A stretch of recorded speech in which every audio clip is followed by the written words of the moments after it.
우리가 읽은 이 디모데전서의 말씀은 에베소 교회의 이 목회를 다음 세대가 되는 디모데에게 맡기면서 앞으로 교회를 어떻게 사역을 할 것인가, 그리고 그리스도인으로서 마음에 담아둬야 할 중요한 가르침은 무엇인가 하는 것을 전하는 편지라고 할 수가 있습니다.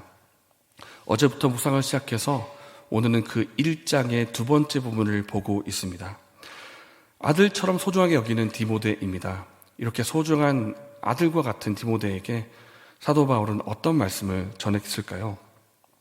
전하고 싶은 말씀이 아주 많이 있을 텐데, 그런데 주목할 것은 이 편지를 시작하는 1장의 부분에서 바울이 그 어떤 가르침보다 먼저 앞서 강조하는 내용이 있는데, 그것은 바로 복음의 은혜이고 복음의 은혜에 대한 감사와 감격을 먼저 전하고 있다는 사실입니다. 12절부터 17절까지가 그 내용을 보여주고 있는데, 그 중에 14절을 함께 읽도록 하겠습니다. 우리 주의 은혜가 그리스도 예수 안에 있는 믿음과 사랑과 함께 넘치도록 풍성하였도다. 아멘. 우리 주님의 은혜가, 하나님께서 베푸시는 그 은혜가 넘치도록 풍성하다. 바울이 이렇게 고백을 하고 있는데, 이 고백을 하면서 사도 바울이 자신의 과거 이야기를 함께 말하고 있습니다. 내가 예수님 믿기 전에 어떤 존재였는지를 말하고 있는데, 나는 옛날에 어떤 사람이었냐? 나는 이전에 하나님을 알지 못했고 예수님의 가르침을 비방하던 사람이었고, 예수님 믿는 사람을 핍박하던 사람이었고, 심지어 폭행하는 그런 폭행자였다. 그렇게 고백을 하고 있습니다. 나는 예수님 믿기 전에 정말 죄인이어서 이렇게 말하고 있다는 것입니다. 나는 정말 지은 죄가 많고, 나는 죄로 말할 것 같으면 죄인 중에 괴수다. 죄인들이 함께 이렇게 쫙 모여 있으면 나는 그 중에 1등급 죄인이다. 나는 가장 악독한 죄인이다. 그렇게 말을 하고 있다는 것입니다. 다른 사람이 말을 하는 것이 아니라 자기 스스로 이렇게 말을 한다는 것은 정말 스스로 여기기를 내가 그런 죄인이었다. 이렇게 말하고 있다는 것입니다. 쉽게 말해서 내가 지은 죄를 가지고 말할 것 같으면 나는 하나님의 심판을 받기에 딱 알맞은 사람이고 도저히 구원받을 수 없는 죄인이라는 것을 바울 스스로가 말하고 있다는 것입니다. 나는 죄인이었다. 나는 죄인 중에 괴수다. 그런데 이것으로 끝이 아니라 이것을 말하면서 이런 죄인인 나에게 하나님의 놀라운 은혜가 임했다라고 말을 하는 것입니다. 우리 주의 은혜가 그리스도 예수 안에 있는 믿음과 사랑과 함께 넘치도록 풍성하였도다. 내가 하나님 앞에 큰 죄인이었지만은 너무 놀라운 한 가지 사실은, 그런 죄인인 나에게 하나님께서 은혜를 베푸시고 나를 구원하셨다. 이렇게 고백을 하고 있다는 것입니다. 바울이 자신의 이 받은 은혜에 대해서 곰곰이 생각해 보지 않았을까요? 야, 내가 지금 지은 죄가 이렇게 많은데 내가 무슨 이유로 이렇게 은혜를 받은 걸까? 하나님 왜 나에게 은혜를 베푸시고 나를 구원하셨을까? 그런데 아무리 생각해 봐도 논리적으로 설명이 안 되는 것입니다. 아무리 생각해도 나는 심판을 받아 마땅한 자가 나인데 어떻게 해서 하나님이 나에게 은혜를 베푸셨는가? 생각해 봐도 너무 신기한 것입니다. 그리고 하나님께서 나를 충성되 여기시고 일꾼 삼아주신 이 사실도 너무 신기하고 놀랍다는 것입니다. 하나님의 은혜라는 것이 그렇습니다. 받을 자격 없는 자에게 거둬주시는 것이 은혜입니다. 만약에 하나님의 은혜가 내가 어떤 노력을 통해서 하나님이 그 노력의 대가를 보고 주신 거라면 그것은 그야말로 대가이고 보수이고 월급 같은 것일 것입니다. 그러나 받을 자격이 없으면서도 불구하고 하나님께서 거저 그 은혜를 나는 못 받겠습니다라고 말함에도 불구하고 그냥 받아라 하고 주셨다면 이것이야말로 거저 받는 은혜라는 것입니다. 이 디모데전서는 옥중서신으로 알려져 있습니다. 옥중서신이고 바울이 로마의 압제에 갇혀서 감옥 가운데 썼던 편지이고, 또 바울이 노년에 쓴 편지로 알려져 있는데, 그만큼 이제 30년이 지난 시점으로 알려져 있습니다. 사역을 한지. 그럼 시간이 꽤 오래 지났고 그동안 사역을 하면서 쌓아놨던 노하우도 굉장히 많을 텐데 디모데에게 말해주고 싶은 게 얼마나 많겠습니까? 그러나 그 내용 다 뒤로 두고 먼저 말하는 것은 내가 하나님 앞에 큰 죄인이었지만은 놀랍게도 하나님의 은혜를 받았다. 내가 구원을 받은 자이다라는 이 구원의 감격을 먼저 전하고 있다는 것입니다. 나를 구원하신 하나님의 은혜가 너무 감사하다. 난 너무 기쁘다. 이것을 말하고 있다는 것입니다. 우리가 어떤 봉사를 하기 전에, 어떤 직분을 받거나 사역을 하기 전에 우리 마음에 먼저 있어야 할 것이 무엇일까요? 바로 하나님이 주신 구원에 대한 감사와 감격입니다. 하나님의 은혜가 먼저 우리 속에 있어야 됩니다. 나를 죄에서 구원하신 이 하나님의 놀라운 은혜에 대한 감사와 감격, 이것이 우리로 하여금 일하게 만드는 동력이 되기 때문입니다. 우리가 이 구원에 대한 감사와 감격을 잃어버리지는 않았는지 우리 한번 스스로를 돌아보기를 원합니다. 신앙생활의 횟수가 더하고 신앙의 연륜이 더할수록 빠질 가능성이 있는 것이 바로 신앙의 매너리즘입니다. 내가 교회에 지금까지 너무 많이 다녔어. 교회 많이 다녔고 이제는 다 알고 있어. 뭐가 어떻게 진행되고 어떻게 시작되고 끝난지 다 알아.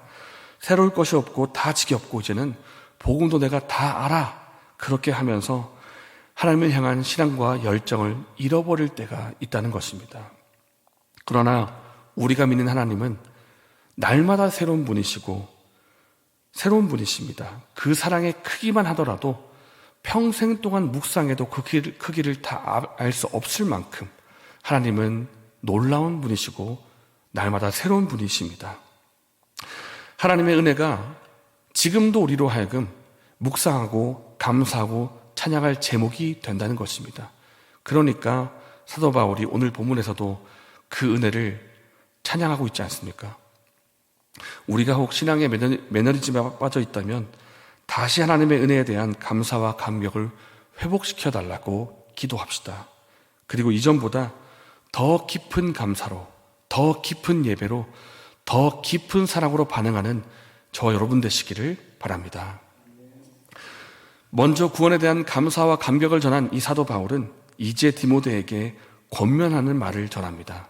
그 권면의 첫 번째는 믿음의 선한 싸움을 싸우라는 것입니다. 함께 18절과 19절의 말씀을 읽겠습니다. 아들 디모데야, 내가 내게 이 교훈으로서 명하노니 전에 너를 지도한 예언을 따라 그곳으로 선한 싸움을 싸우며 믿음과 착한 양심을 가지라. 어떤 이들은 이 양심을 버렸고 그 믿음에 관하여는 파선하였느니라. 사도 바울이 말합니다. 믿음과 선한 양심을 가지고 선한 싸움을 싸우라. 믿음을 지키라라는 말을 하면서 이것을 싸움의 비유를 하고 있습니다. 너에게 투정이 있는데, 너에게 싸움이 있는데 너 싸워야 돼. 너 투쟁해야 돼. 이 말을 하고 있다는 것입니다. 왜 사도 바울은 믿음을 얘기하면서 싸움을 이야기할까요? 그 이유는 우리로 하여금 우리가 믿음 생활을 해나가는 데 있어서 그것을 방해물을 놓고 장애물을 넣는 장애물과 같은 존재가 있기 때문입니다. 장애물이 있다는 것입니다. 이 장애물이 무엇인가? 이것을 좁게 보면 1장 앞부분에 나오는 끝없는 신화와 족보라고 말할 수가 있고, 복음과 상관없는 가르침 혹은 복음을 거부하는 이단의 가르침이라고 할 수가 있겠고, 더 넓게 말한다면 우리의 믿음 생활을 방해하는 모든 공격들, 모든 유혹들, 사탄의 공격과 세상의 유혹이라고 말할 수가 있습니다. 우리가 믿음 생활을 하고 신앙 생활을 하는데 방해하는 것들이 있습니다.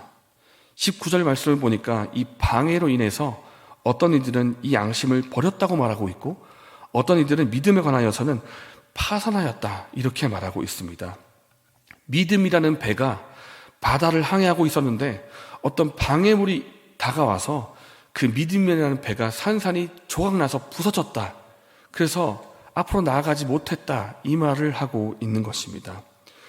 방해물이 있기 때문에 사도 바울은 디모데에게 경고하기를, 그리고 권면하기를 마치 전쟁터에 나가는 군인처럼 너에게 싸움이 있으니까 너 투쟁해야 돼. 너 싸움해야 돼. 너에게 주어진 선한 싸움을 싸우라. 이렇게 말을 하고 있는 것입니다. 그렇기 때문에 저와 여러분이 마음속에 간직해야 될 한 가지 사실은 우리가 믿음 생활을 하는데 방해가 있고 싸움이 있다는 것입니다. 우리가 싸움을 싸워야 되는데 이때 가장 중요한 것이 무엇이겠습니까? 하나님이 공급하시는 힘이 필요합니다. 내 힘이 아니라 하나님으로부터 주어지는 힘이 필요합니다. 12절 말씀을 보십시오. 나를 능하게 하신 그리스도 예수 우리 주님이라고 고백합니다. 나를 능하게 하신, 내 안에 있는 힘이 아니라 외부로부터 주어지는 힘이 있다. 그것은 바로 우리 주 예수 그리스도께서 주시는 힘이다. 주님이 주시는 그 힘이 나로 하여금 움직이게 하고 나로 하여금 사역하게 하고 믿음의 선한 싸움을 싸우게 한다. 이 고백을 사도 바울이 하고 있다는 것입니다. 세상에서 거의 상식처럼 통용되고 여겨지는 것이 있는데 그것은 바로 시간이 지나면 변질된다는 것입니다. 시간이 지나면 다 바뀌는 거야. 시간이 지나면 새 것도 헌 것이 되고 시간이 지나면 그렇게 깨끗했던 가죽도 다 헤어지고 낡아지는 거야. 그리고 물리 법칙도 있죠. 엔트로피 법칙이라고 해서 점점 시간이 지날수록 질서에서 무질서로 나아간다. 무질서가 증가한다. 그러니까 모든 것은 다 변질된다라고 세상 가운데 통용되고 있다는 것입니다. 그러나 우리가 가지고 있는 이 믿음, 하나님을 믿는 이 신앙은 변질되어서는 안 됩니다. 하나님 향한 믿음은 바뀌어서는 안 됩니다. 왜냐하면 바뀌어야 되지 않아야 될 뿐더러 바뀌지 않도록 힘을 공급하시는 분이 우리 가운데 계시기 때문입니다. 바로 우리 주 예수 그리스도께서 힘을 공급하신다라는 것입니다. 우리는 약하지만 주님은 강하십니다. 세상과 사탄을 이길 힘이 주님께 있고 주님이 그 힘과 능력을 우리에게 공급하십니다. 그러므로 사랑하는 여러분, 하나님이 우리의 힘과 능력이 되신다는 것을 굳게 믿고 우리에게 주어진 이 믿음의 경주를 끝까지 나아가는 저와 여러분 되시기를 바랍니다. 이 시간 말씀 생각하면서 두 가지를 먼저 기도하면 좋겠습니다. 첫 번째는 하나님이 주신 이 놀라운 구원에 대한 감사와 감격을 잃지 않게 해주시고 회복하게 해달라고 기도하면 좋겠습니다. 그리고 두 번째로는 내게 주어진 이 믿음의 경주, 믿음의 선한 싸움을 포기하지 않고 계속해서 경주하게 해달라고 기도하면 좋겠습니다. 이 두 가지 기도 제목을 가지고 잠시 기도하도록 하겠습니다.